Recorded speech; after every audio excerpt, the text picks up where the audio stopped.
Hi everyone and welcome back to some Path of Exile.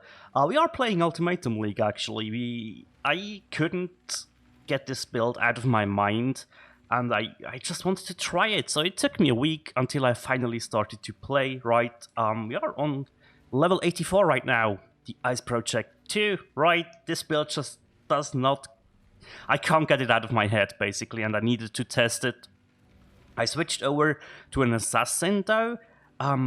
For easy, really easy power charge generation. And so far, I'm really happy. And you might ask yourself, well, how much have you played then? And practically a day in a week. That's not too bad. It's not too shabby.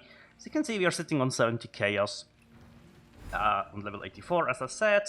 And we are still using a 5-link at the moment, so yeah, I mean, I will invest into a 6-link, that's the next upgrade for me for sure.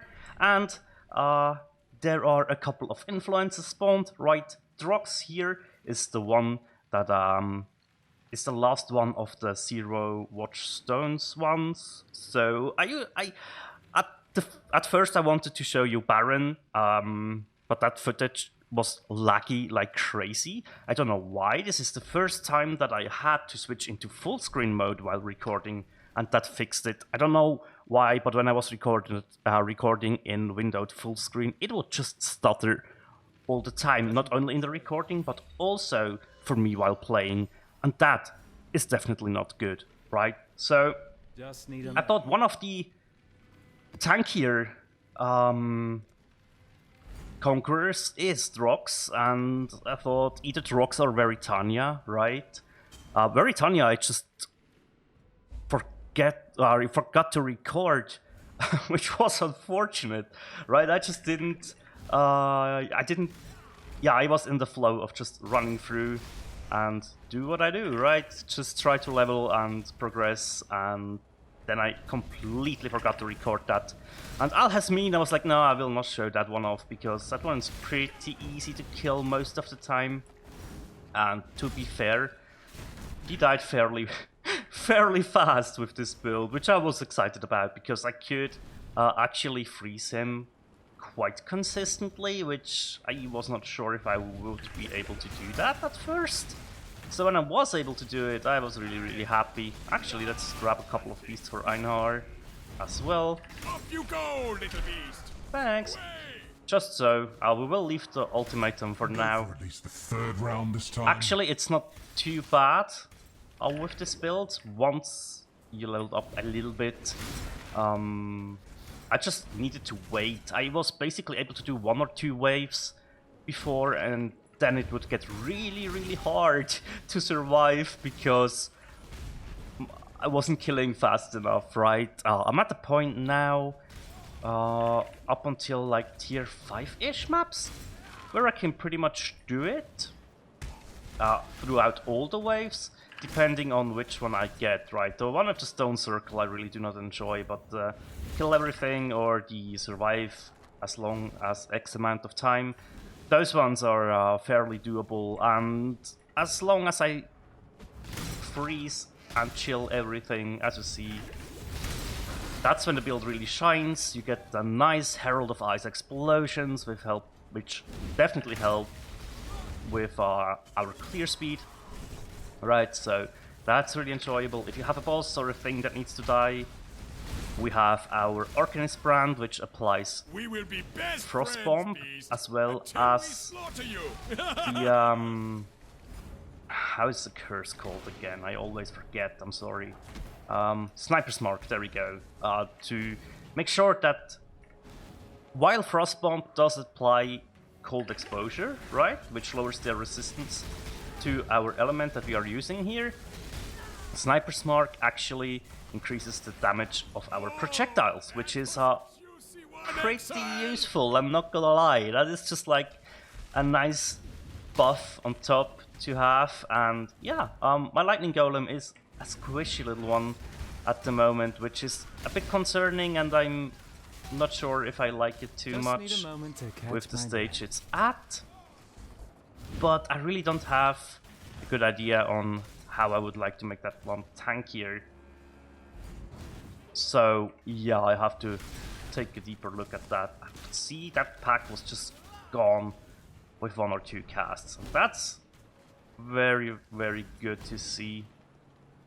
I guess we could check here, but that just loops around. Man, this map in particular, I always struggle to find the boss.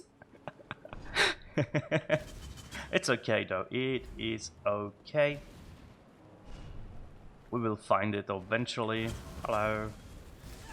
See, the magic packs and monsters, they take a while to kill, so it's not like all easy mode, right? You still have to be a little bit careful. But I'm really positively surprised on where the build's at the moment. As I said, I plan to bring it back to a witch, maybe elementalist or occultist. I haven't decided yet. Both are options to keep in mind. They both have their advantage. And yeah, I will have to see which one I will choose in the end. Let's be a little bit careful here. While flame dashing around so often, you might ask yourself, well, it's easy, we do proc our Arcane Surge with Flame Dash, which is why Arcane Surge is only level 5 compared to everything else. That's just how I usually do it when I'm using Arcane Surge. And that's fine, right? That is absolutely fine.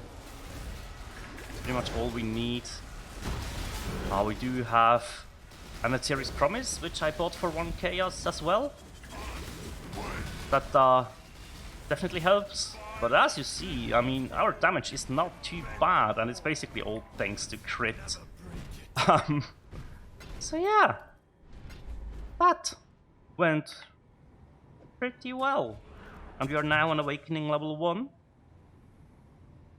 which is good. That's actually not that bad of a ring, not gonna lie. We have 73 lightning resist on it. We have fist damage leeched as mana. We have all rest 40%, that's not too much, but accuracy as well as 7% increased armor and added physical to attack.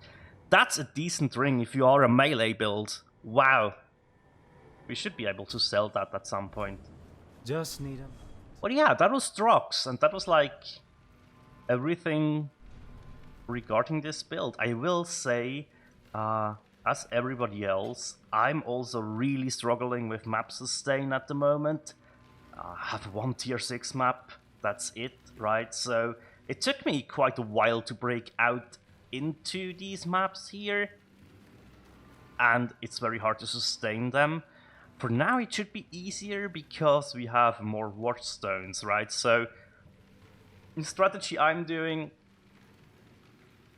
isn't something very sophisticated. I might, in fact, I will take these 2 Watchstones out just so I can drop more maps in the regions we need them, right? That's okay. I don't need to be an Awakening level 1 always. For now it's okay though, because I do have the map to run in Lexachoris. And until then we will stay on Awakening level 1. But then we will move stuff around so we get some Haywark maps and stuff going.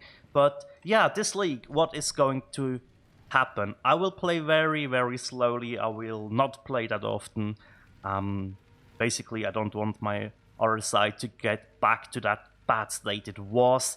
And after 2 or 3 hours of PoE, I always already feel the pain, right? So definitely a thing I stop when it happens, and I give my hand a good rest, right? Which is good. The reason I am able to going in that chilled is just I have one simple goal for this build, and that's to kill Cyrus when he first appears. Right, so Awakening level 4, Cyrus, that is my league goal with this build. That's all I'm caring about. I do not care how much I have to invest into the build and how much I will earn throughout the league. This league is not about getting those couple of exalted that I always want. No, this is all about just see how the build performs, take a look into changes that could be worth it, and also take a look at if I want to go back to Elementalist or Occultist for that matter, right? Yeah, so I'm looking forward to that, really. I just want to test things out. The league itself, I will not talk too much about it. I know a lot of people like it. I know a lot of people hate it. For me, it's very close to how Ritual worked, right? In a sense, or in a way. Yes, it's different. Yes, you get very good rewards, though. That's awesome. We had that with Ritual as well, though, so that's all good. For me, they are just a little bit too similar, right? That's the criticism that I have. Other than that, yeah, sure, it's fun, you know? Risk versus reward. Sure, it's fun, and you will get rewarded quite a bit, which is always nice, right? It makes it worth playing the league mechanic, and I think that's the most important thing. But for today, that is all I have to tell you guys. Thank you so much for watching and stepping by, and as always, take care. Bye.